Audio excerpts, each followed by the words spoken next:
Ravi de vous savoir fidèle à l'entretien du jour sur SICA TV. Aujourd'hui, nous allons aborder une notion qui se développe de façon exponentielle en Occident, mais qui reste presque tabou en Afrique, en tout cas très peu connue, l'intelligence économique. Et pour en parler, j'ai sur ce plateau M. Aziz Da Silva. Il est consultant senior en stratégie et innovation technologie, également consultant en sécurité économique et protection du patrimoine. Monsieur Aziz Da Silva, bienvenue sur SICA TV. Bonjour. Alors, comment est-ce que vous définissez cette notion d'intelligence économique? Alors, nous allons la définir de deux façons, si vous le permettez. Une définition, on va dire, très simple, qui consiste à définir l'intelligence économique comme étant une discipline qui va permettre le contrôle, d'accord, et l'exploitation de l'information stratégique. Mais en réalité, qu'est-ce que tout cela veut dire? Ça veut simplement dire qu'il va falloir identifier l'information stratégique, économiquement parlant, pouvoir la protéger et pouvoir l'exploiter dans le but d'influer sur son environnement. Voilà. La deuxième définition, vous avez dit deux. D'accord. La deuxième définition, c'est la capacité que nous allons avoir à anticiper sur notre environnement, la capacité que nous allons avoir à protéger nos avoirs, notre information stratégique, et la capacité que nous allons à influencer notre environnement économique. Très souvent, Aziz Da Silva, l'intelligence économique est assimilée à l'espionnage économique ou industriel. À tort ou à raison, selon vous? Complètement à tort, mais les raisons sont historiques. Vous avez énormément de modèles d'intelligence économique aujourd'hui. Vous avez les anglo-saxons d'un côté et puis les francophones de l'autre. L'espionnage industriel et l'intelligence économique sont deux sciences et deux disciplines complètement différentes. L'une, donc l'intelligence économique, va reposer essentiellement sur un aspect légal de l'obtention de l'information, alors que l'espionnage industriel, éventuellement, c'est un aspect complètement illégal. Ensuite, vous avez aussi, malheureusement, une certaine confusion qui est la conséquence du fait que dans le système anglo-saxon, l'intelligence économique a été essentiellement portée par le secteur privé, alors que chez les francophones, a été essentiellement portée par les anciens des renseignements généraux. Vous prenez le modèle français, par exemple, des GSE, des GSI, etc. Ce sont des gens qui viennent avec un bagage espionnage, contre-espionnage, donc naturellement, ils viennent avec leur pratique. Et donc, cette confusion a fait qu'aujourd'hui, donc, il est très aisé, souvent, de confondre les deux disciplines et éventuellement de penser que l'intelligence économique, donc, s'associe ou s'apparente à ce qu'on appelle l'espionnage économique, qui n'a absolument rien à voir. Vous avez évoqué les entreprises, vous avez aussi évoqué les renseignements. Mais finalement, à qui profite exactement l'intelligence économique? L'État, les entreprises, les particuliers, qui en tirent profit? Et je dirais à tout le monde. Institutions, État, entreprises, quelle qu'en soit la taille, et même individus, d'accord, au niveau des entreprises. Alors, comment identifier si oui ou non je peux bénéficier de l'intelligence économique? C'est simple. Si vous êtes dans un environnement, un écosystème où vous devez croître économiquement, où vous avez ce qu'on appelle de la concurrence, de la compétitivité, de la concurrence, vous avez besoin d'intelligence économique. C'est le cas d'un État, c'est le cas d'une entreprise, c'est le cas d'une institution. Dès que, un autre aspect, si vous avez besoin de manipuler de l'information stratégique et que vous avez besoin donc de l'identifier, de la protéger et de l'exploiter, vous avez besoin de l'intelligence économique. Alors, Aziz Da Silva, pourquoi l'intelligence économique est-elle encore très peu connue en Afrique? Qu'est-ce qui bloque? Pour plusieurs raisons. Déjà, il est très difficile aujourd'hui d'évaluer, de parler de l'intelligence économique en Afrique parce que nous n'avons pas beaucoup d'études comparatives, pour plusieurs raisons. Il est très difficile de faire des statistiques aujourd'hui, d'obtenir des informations. Par contre, ce que nous savons aujourd'hui, c'est que nous avons deux écoles et deux vitesses. Vous avez essentiellement les anglo-saxons, donc portés par l'Afrique du Sud, le Kenya, l'Éthiopie, qui ont, à des échelles différentes, des modèles et des dispositifs d'intelligence économique extrêmement poussés. Et ça se reflète sur la nature de leur économie. Ils arrivent à apporter une croissance quand même relativement stable et forte. Et puis vous avez le domaine francophone. Au niveau francophone, vous avez le Maroc essentiellement et le Sénégal, la Côte d'Ivoire qui commence à bouger depuis environ 5 ou 6 ans. Mais il n'y a pas vraiment une intelligence économique africaine pour le moment. Elle se construit. Les gens commencent à prendre conscience, mais nous sommes vraiment un État embryonnaire. Pour plusieurs raisons. Déjà, il faut comprendre la notion d'information stratégique. Exactement. Il faut comprendre déjà l'environnement dans lequel nous sommes, la notion de guerre économique, guerre informationnelle, compétitivité, etc. Nous n'évoluons pas dans ces contextes il y a quelques années. Hein, tout était porté par le politique. Tout était, c'est-à-dire que on mesurait la puissance d'un État africain sur la taille de son armée, la taille de son système politique, la taille de son parti politique. Aujourd'hui, progressivement, qu'on le veuille ou non, on commence à aller vers d'autres paradigmes, hein, c'est-à-dire que c'est l'économie qui décide aujourd'hui. On a besoin de créer des emplois, on a besoin de vendre nos matières premières, on a besoin de connaître notre environnement économique. Donc tous ces facteurs font que naturellement, progressivement, pas à pas, on commence à aller vers cette discipline. Vous avez évoqué les anglo-saxons et vous avez dit que cela se ressent sur leur économie. Est-ce à dire que l'intelligence économique peut booster le développement d'un pays? Définitivement, vous avez entièrement raison. Non seulement peut booster, mais va aussi permettre d'influencer son développement. Dès qu'on parle de croissance aujourd'hui, dès qu'on parle de croissance, de compétitivité, on a besoin d'avoir de l'information stratégique. On a besoin d'anticiper. On a besoin d'identifier les opportunités. On a besoin d'identifier les menaces. On a besoin de protéger cette information. On a besoin d'être en mesure d'influencer son environnement. C'est l'intelligence économique qui permet de le faire.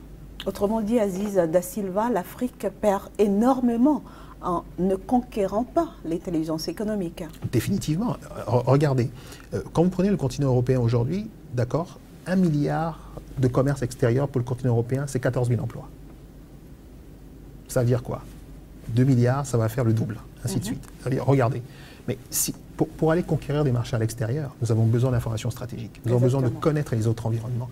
On ne se rend pas compte, mais si le continent africain pouvait exporter à l'extérieur 1 milliard, c'est de l'ampleur qu'on crée en échange sur le continent africain. Regardez les répercussions sur le plan économique. C'est ça ce que ça veut dire.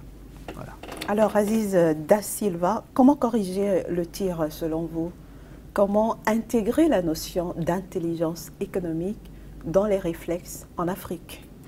Je pense qu'il faut déjà identifier les domaines dans lesquels, que ce soit les États ou le secteur privé, donc les entreprises, ont besoin déjà de se focaliser pour pouvoir exploiter l'intelligence économique. Le premier domaine, ce sera ce que je vais définir comme étant l'intelligence, d'accord, de la connaissance stratégique.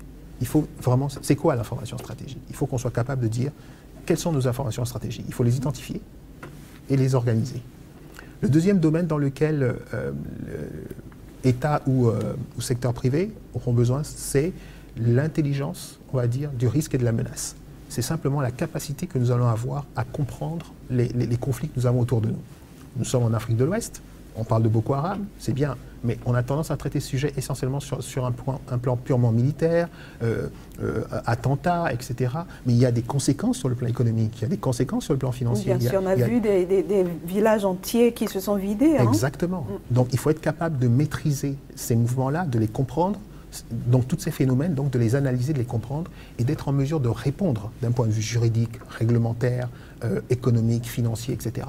Mais si on n'arrive pas à le faire, on va toujours subir. On est plus dans, on va se retrouver dans une situation où on sera en permanence en train de réagir au lieu d'anticiper, au lieu de comprendre. Voilà. On serait passif au lieu d'être actif, tout simplement. Exactement. Est-ce que vous pensez que le continent africain dispose des cadres qu'il faut, des têtes pensantes qu'il faut pour faire ce travail-là? Oui, bien sûr. Encore une fois, ce n'est pas une question de formation de ressources humaines. Je pense que le jour où les États et les entreprises diront on a besoin de ça, on a besoin d'intelligence économique, etc. Vous pensez qu'il y a des personnes sur le continent qui sont capables de répondre à ce genre de préoccupations? Absolument. D'ailleurs, la majorité des cabinets ou des consultants que moi je connais travaillent quoi? On va dire 80-85% avec des entreprises étrangères multinationales qui, lorsqu'elles viennent en Afrique, ont besoin de cette discipline pour s'implanter. D'accord? Donc les cadres existent. Il n'y en a peut-être pas beaucoup, c'est vrai. Il y a encore un effort énorme à faire en termes de formation, en termes de sensibilisation, en termes de communication. Ça, c'est un fait. Il y a encore un problème aussi au niveau des normes, parce que c'est le cadre. Vous voyez, quand les médecins ont commencé à pratiquer leur discipline, on a créé ce qu'on appelle l'ordre des médecins. Il y a l'ordre des avocats. Je pense qu'à terme, il faudra y penser. Et c'est le rôle du CAVI aujourd'hui. Alors Aziz Da Silva, de plus en plus justement sur le continent, on voit se développer les écoles de formation en intelligence économique, comme par exemple l'école internationale de détective et de stratégie qui s'est installée à Cotonou au Bénin. Pensez-vous que ce genre d'école a un avenir en Afrique aujourd'hui? Non seulement un avenir, mais je dirais que même en tant que si on considère que cette école est une entreprise, c'est un potentiel de croissance énorme.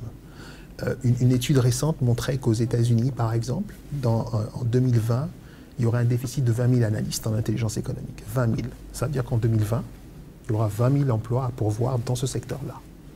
Or, ils pratiquent l'intelligence économique depuis plus de 50 ans. Nous sommes au stade embryonnaire. Donc, considérez qu'on va passer de 20 000 pratiquement à 60 000. On aura le besoin du triple. Mais aujourd'hui, qui va créer ces emplois ? Qui va former ces personnels? Donc il y aura forcément un déficit. Et ce n'est pas du tout les analystes européens, occidentaux, asiatiques qui vont venir comprendre et analyser le marché africain pour les entreprises. Ce sont les Africains eux-mêmes qui doivent le faire.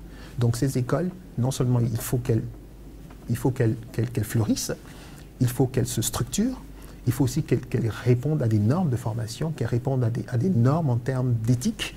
D'accord? Encore une fois, ne pas tomber dans le piège des renseignements généraux, de l'espionnage industriel, etc. Ça, c'est fondamental.